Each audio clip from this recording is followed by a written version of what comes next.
कोकणात घरोघरी नाश्त्यात केलं जाणारं प्रकार म्हणजे घावणे आणि चटणी. आता आपण पहिल्यांदा घावणे कसे करायचे ते बघूया. आता काही लोक तांदळाचं पीठ करून नंतर त्या पाण्यात घालून घावणे करतात. पण मी काय केलंय तर हे 3 वाटी कोलम तांदूळ काल रात्री भिजत घातले. आज सकाळी आता आपण ते मिक्सरमध्ये घालून वाटायचे. आता ह्याचं पाणी आहे तर सगळं आपण हळू काढून घ्यायचा आणि त्या पाण्यामध्ये हे तांदूळ वाटायचे. आता हे असे भिजले तांदूळ. आता हे आपण मिक्सरच्या भांड्यात घालूया. पहिल्यांदा थोडासाच पाणी घालायचा आणि ह्याची स्पेशल ट्रिक अशी की ह्याच्यामध्ये थोडासा 1 चमचा खोबरं टाकायचं वाटतानाच. म्हणजे काय होता तर हे घावणे पांढरे शुभ्र होतले, थोडेसे थिरके होतले आणि तव्यात चिकटूचे नाही. आता आपण वाटून घेऊया. आता हे वाटलेलं पीठ आपण एका मोठ्या पातेलीत काढून घेऊया. ह्याचा बारीक वाटायचा, तळात अजिबात तांदळाची कणी राहता कामा नये. आता हे उरलेले तांदूळ वाटून घेऊया.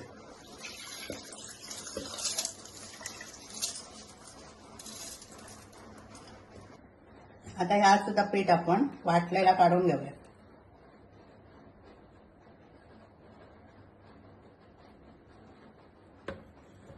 आता ह्या ज्या आपण तांदूळ भिजत घातलेला पाणी होता तर सगळा ह्या मिक्सरमध्ये टाकायचा आणि सगळ्या मिक्सर मधला पाणी हा ह्याच्यात घालायचं.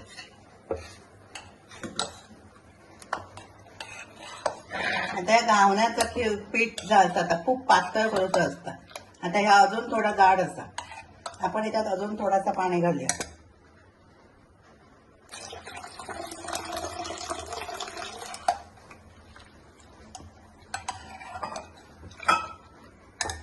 मग ह्याच्यात घालायचा 1 चमचाभर मीठ,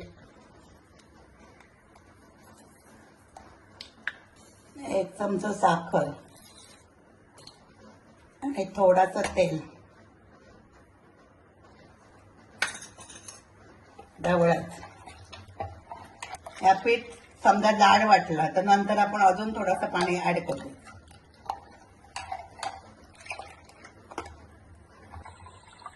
आता मी एवढा पीठ पातळ केला. आता इकडे मी गॅसवर पॅन ठेवलाय. घावण्याचा पॅन नेहमी वेगळाच ठेवायचा. त्याच्यावर इतर चपाती किंवा भाकरी करायची नाही. फक्त घावणे किंवा डोसे करण्यासाठी वापरायचे. एका लावायचा तेल,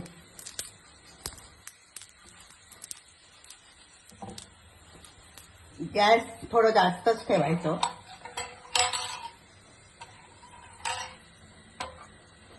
आणि अशा प्रकारे घावणे घालायचे.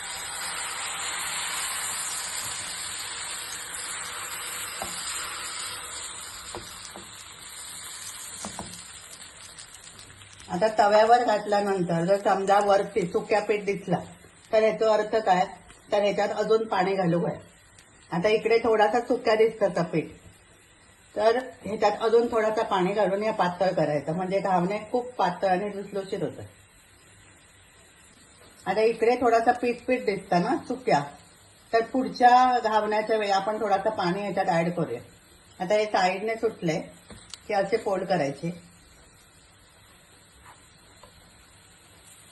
आणि आणखी एक फोल्ड मारायचे आणि असे त्रिकोणी करून ठेवायचे.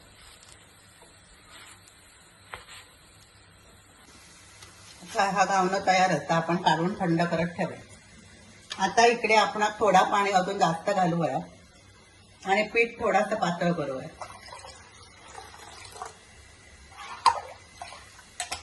आता परत एकदा तेल लावायचं.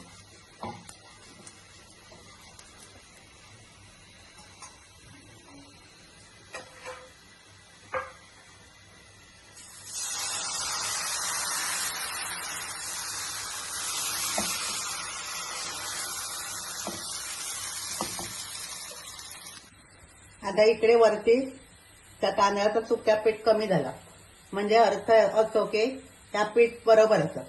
आता आपण कडा सुटल्या जायचे अशा प्रकारे त्रिकोणी आकारात दुडून घ्यायची.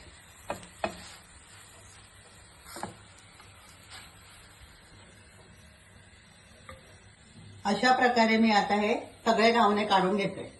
आता मी अशा प्रकारे सगळे घावणे काढून घेतले.